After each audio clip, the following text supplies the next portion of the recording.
नमस्कार. बघा आपल्याला आज रगडा करायचा आहे.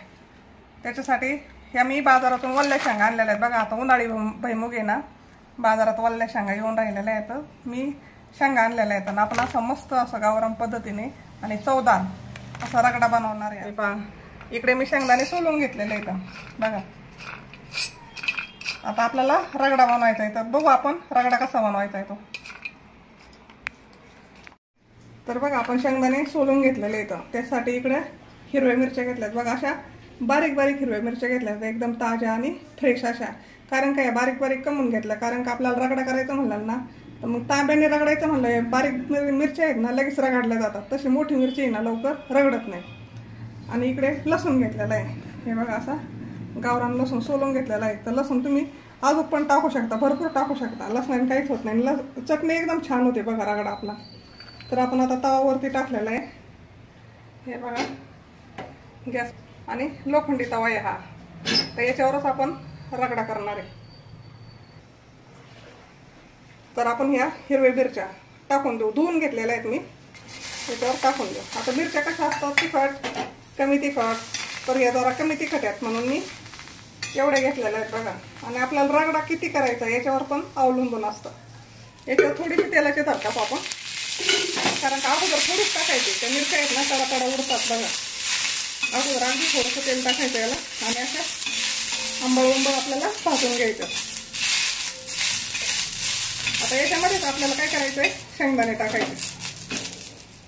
म्हणजे शेंगदाणे पण आपले असे खरपूस भाजले जातात बघा. हे वल्ले शेंगदाणे आपण इथे टाकून देऊ असे.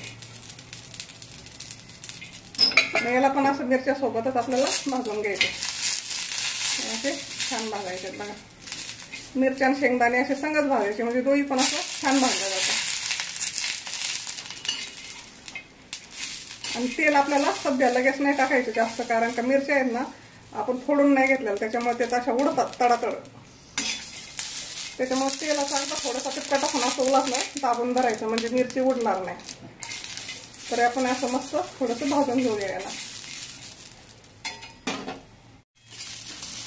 तर बघा असं भाजून घ्यायचं आपल्याला. मग गॅस बारीक ठेवायचं, जास्त मोठं नाही ठेवायचं. आता हे असं एकत्र करायचं आणि दोन्ही पण असं एकत्र मस्त बारीक गॅसवर आपल्याला भाजून घ्यायचं.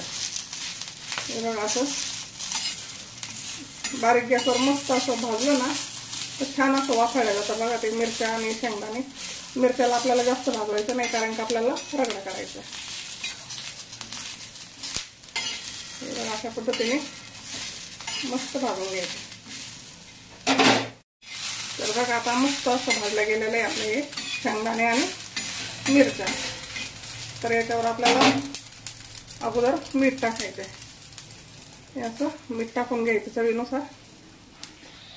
लसूण सगळ्यात शेवट टाकायचं आपल्याला.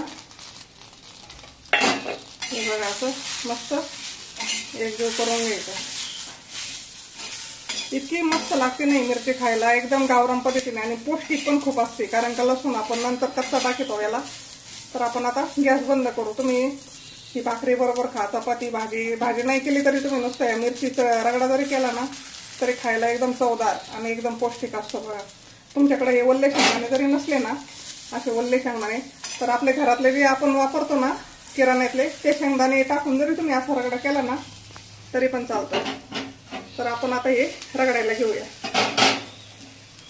आपण असा तवा खाली उतरून घेतलेला आहे गॅसच्या आणि याच्यावर आपल्याला आता तेल टाकायचं, कारण का आपण अगोदर आहे ना तेल थोडंच टाकलं होतं. त्याच्यामुळे आता परत वरून असं धारभर तेल टाकायचं. तेल म्हणजे तुमच्या आवडीनुसार टाका तुम्ही, जास्त कमी.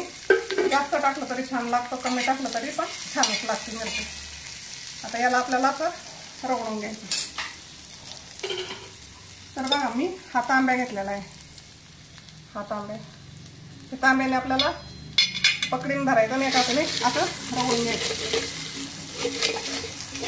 असं आता हे बारीक मिरच्या आहेत ना, बारीक मिरच्या असल्या का लगेच रगडल्या जातं बघा.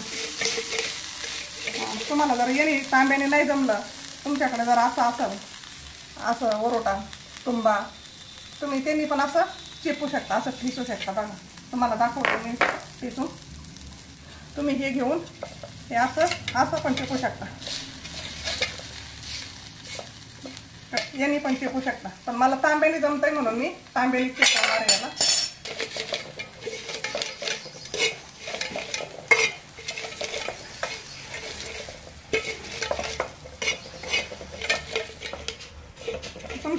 वाटी डब्बा तुम्हाला ज्याने म्हणजे असं रगडता येईल ना त्यांनी रगडायचं, पण मिक्सरमधून अजिबात काढायचं नाही. मिक्सरमध्ये काढलं ना तर त्याच्यातला पौष्टिकपणा सर्व जातो, त्याच्यामुळे मिक्सरमधून नाही काढायचं.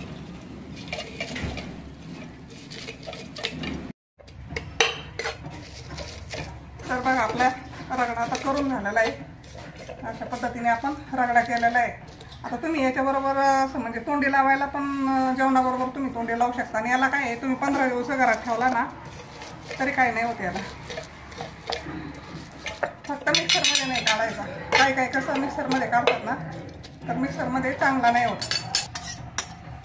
तर बघा आपला असा रगडून झालेला आहे. याच्यात बुडाने रगडला ना तर छान होतं. बघा मग हे बघा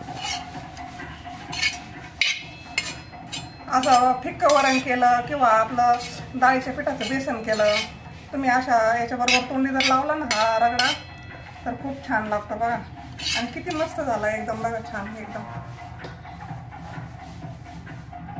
तर कसा वाटला आपला रगडा नक्की सांगा आणि एकदा नक्की करून बघा.